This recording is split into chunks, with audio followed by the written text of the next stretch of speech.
Assalamualaikum warahmatullahi wabarakatuh.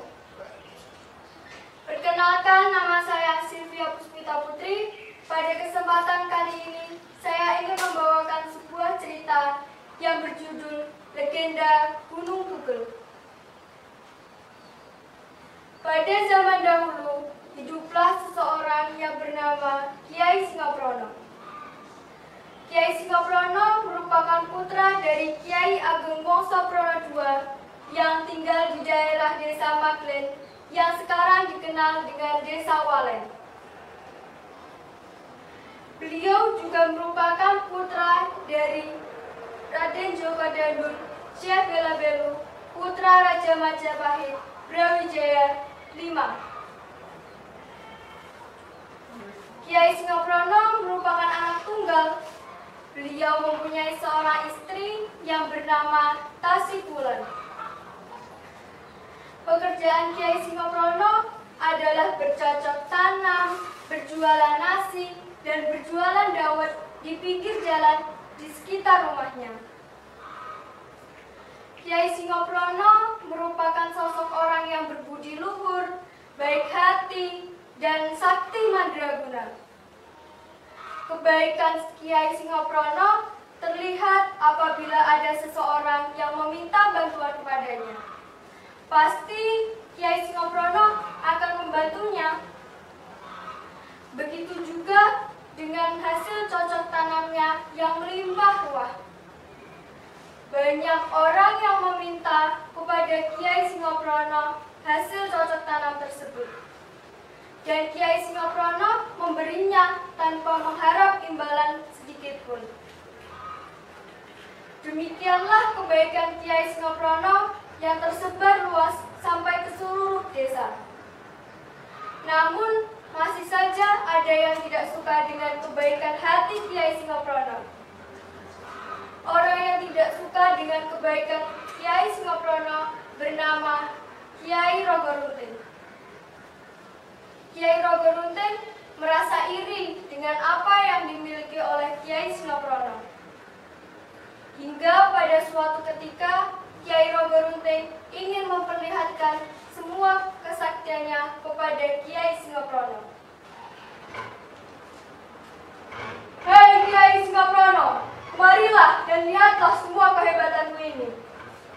Begitulah teriak Kiai Rogorunting. Kiai Singoprono yang kebingungan pun bertanya-tanya apakah yang dimaksud oleh Kiai Rogorunting tersebut.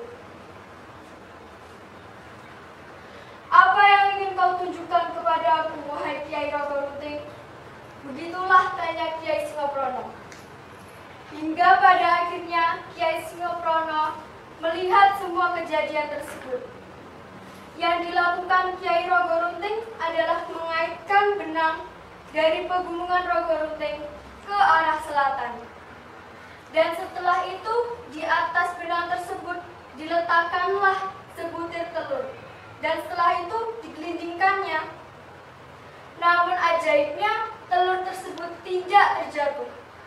Telur tersebut masih saja bergulir dan ketika itu telur tersebut pun menabrak gunung tersebut. Hingga pada akhirnya menyebabkan suara yang bergemuruh dan besar yang mengakibatkan gunung tersebut tugel atau putus puncaknya. Secara tidak langsung, semua kejadian tersebut merupakan alat dari Kiai Rogorunting untuk memperlihatkan kesaktiannya kepada Kiai Singoprono. Namun, Kiai Singoprono tidak tergerak hatinya untuk membalas Kiai Rogorunting. Kiai Singoprono tetap saja sabar untuk menghadapi kelakuan Kiai Rogorunting tersebut. Hingga pada akhirnya Kiai Rogorunting yang semakin didiamkan semakin menjadi-jadi. Akhirnya Kiai Singoprono pun mengiyakan semua yang Kiai Rogorunting maksud, dengan maksud untuk menanggapi semua yang Kiai Rogorunting mau. Pada akhirnya, Kiai Singoprono pun membalas perbuatan Kiai Rogorunting dengan cara yang sama, yaitu dengan cara mengaitkan menyeberang dari Gunung Kidul ke arah utara. Dan setelah itu, benda tersebut diletakkan langsung di telur, hingga pada akhirnya telur tersebut pun bergulir dan sehingga telur tersebut menabrak pegunungan tersebut.